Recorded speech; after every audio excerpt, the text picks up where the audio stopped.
بسم اللہ الرحمن الرحیم۔ السلام علیکم ناظرین، اپنی نئی ویڈیو کے ساتھ میں ہوں منصب علی، آپ کو ویلکم کرتا ہوں۔ سب سے پہلے اب تک کی خاص خبریں، سب سے پہلے بات کریں گے کہ یو کے نے کیا نئی اناؤنسمنٹ کی ہے کنٹرول کرنے کے لیے کرونا وائرس کو، کون سے نئے اقدامات کرنے جا رہا ہے۔ اس کے بعد پریٹی پٹیل پہ بات کریں گے کہ وہ کس طرح سے انڈیا کے اوپر مہربان ہیں۔ جو بائیڈن کے بارے میں بات کریں گے کہ ان کے اہم فیصلوں کی وجہ سے امیگرینٹس کیوں اتنی زیادہ خوش ہیں۔ اس کے بعد اینڈ پہ بات کریں گے بورس جانسن اور جو بائیڈن کی آپس میں مطابقت کے بارے میں کہ کیا بورس جانسن بھی جو بائیڈن کی طرح امیگرینٹس کے لیے اچھی خبر لے کے آئیں گے یا لے کے آنی پڑے گی۔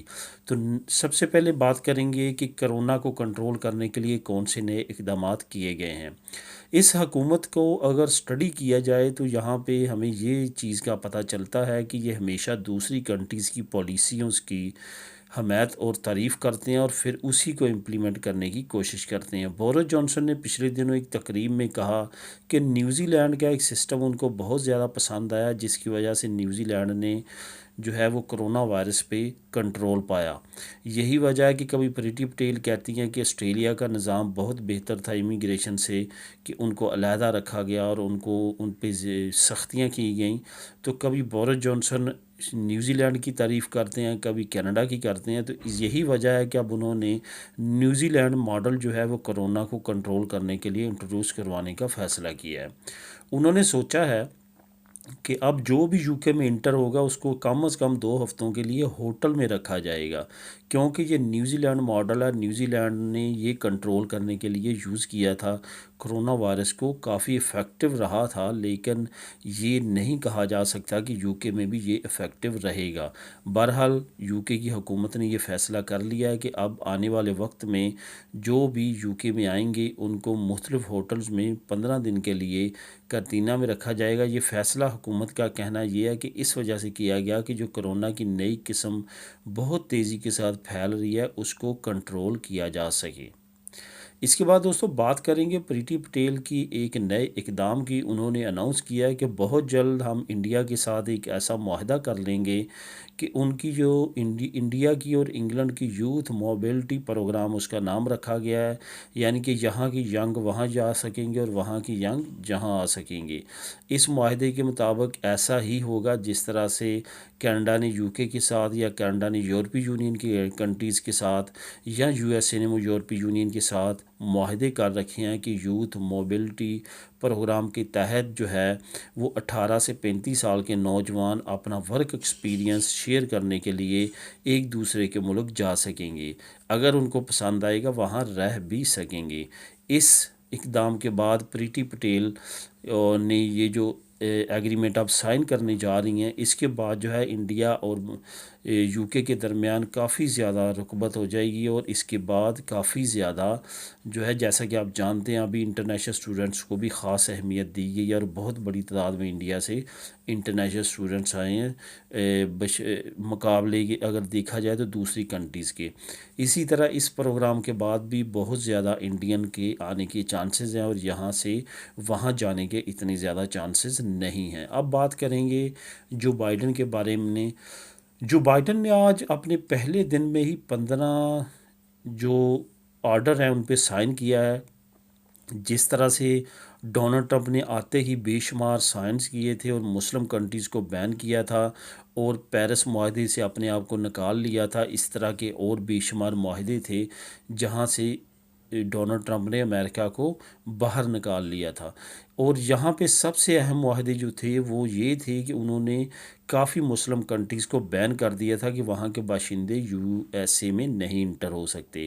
جو بائیڈن نے آتے ہی جیسا کہ پہلے اناؤنس کیا تھا آج سے ہفتہ پہلے کہ اس نے آتے ہی پہلے دن کافی آرڈرز پہ سائن کرنے اور سائن کرنے کے بعد ان کو وہ ریوائیو کر دینا جو ڈونلڈ ٹرمپ نے سائن کیے تھے، یہی انہوں نے کیا۔ اپنے پہلے دن ہی 15 آرڈرز پہ سائن کیے ہیں، جس میں کافی زیادہ اہمیت کے حامل ایک تو مسلم کنٹریز پہ جو بین تھا وہ ختم کر دیا گیا ہے، اس کے بعد جو WHO سے ڈونلڈ ٹرمپ نے اپنے آپ کو نکال لیا تھا، ورلڈ ہیلتھ آرگنائزیشن سے، یہ الزام لگاتے ہوئے کہ یہ چائنا کی زیادہ مدد کر رہے ہیں، تو اس کے بعد اس کو نکال لیا تھا USA کو. اب وہ واپس WHO کا ممبر بن چکا ہے جو بائیڈن کے سگنیچر کے بعد.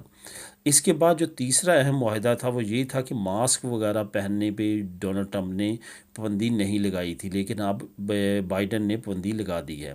اس کے بعد جو پیرس معاہدہ تھا جو کہ ماحولیاتی آلودگی کے بارے میں تھا کہ تمام G20 اور G7 کنٹریز آہستہ آہستہ اپنے اندر کا جو کول کا سسٹم ہے یا دوسری آلودگی والی چیزیں ہیں وہ آہستہ آہستہ ریڈیوس کریں گی، جس کی وجہ سے ماحولیاتی آلودگی کم ہوگی.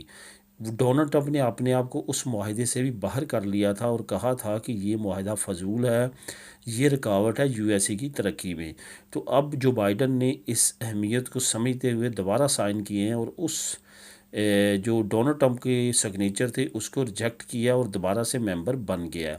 اس کے علاوہ اور بھی بے شمار معاہدے ایسے ہوئے ہیں جس کی وجہ سے کافی زیادہ فائدہ مستقبل میں امیگرینٹس کو ہونے والا ہے. خاص طور پہ یہاں پہ ایک معاہدے کی میں ایک سائن کی بات کروں گا جو بہت ہی اہمیت کا حامل ہے. انہوں نے کہا ہے کہ جو لوگ 8 سال سے زیادہ عرصہ سے USA میں ہیں ان کو لیگل کیا جائے.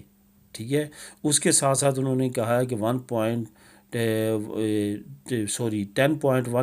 ملین جو لوگ ہیں اللیگل USA میں ان کو لیگل کیا جائے، جو کہ 1.10 کروڑ بنتے ہیں، جیسے کہ میں نے کل نیوز میں بتایا بھی تھا. لیکن اب ان کا یہ ہے کہ جو اگر زیادہ سے زیادہ رکاوٹ بنتی ہے تو 8 سال سے زیادہ لوگوں کو لازمی طور پہ USA میں لیگل کیا جائے، اور وہ بھی تعداد جو ہے وہ آدھے سے زیادہ بنتی ہے، تقریباً 1 کروڑ کے قریب وہ بھی تعداد بن جاتی ہے جو اتنی بڑی تعداد میں لوگ اتنے عرصے سے USA میں اللیگل ہے. کیونکہ 4 سال تو ڈونلڈ ٹرمپ کو گزر چکے ہیں، اس سے پہلے بھی جو ٹرم ہے اس سے بھی کافی دیر پہلے جارج W. بش سے زمانے کے لوگ جو ہیں وہ اللیگل لائف گزار رہے ہیں. انہوں نے پوری رپورٹ پیش کی ہے، اس میں کہا گیا ہے کہ اتنی بڑی تعداد کو لازمی طور پہ لیگل کرنے سے USA کو ٹیکس کی مد میں بہت زیادہ فائدہ ہوگا. اس وجہ سے اس اقدام کی لازمی طور پہ پیروی کرنی چاہیے اور ان لوگوں کو لیگل کرنا چاہیے. اس کے بعد دوستو اینڈ میں بات کریں گے بورس جانسن کی اور جو بائیڈن کی، جیسے کہ بے شمار کمنٹس آتے ہیں اس بارے میں بھی.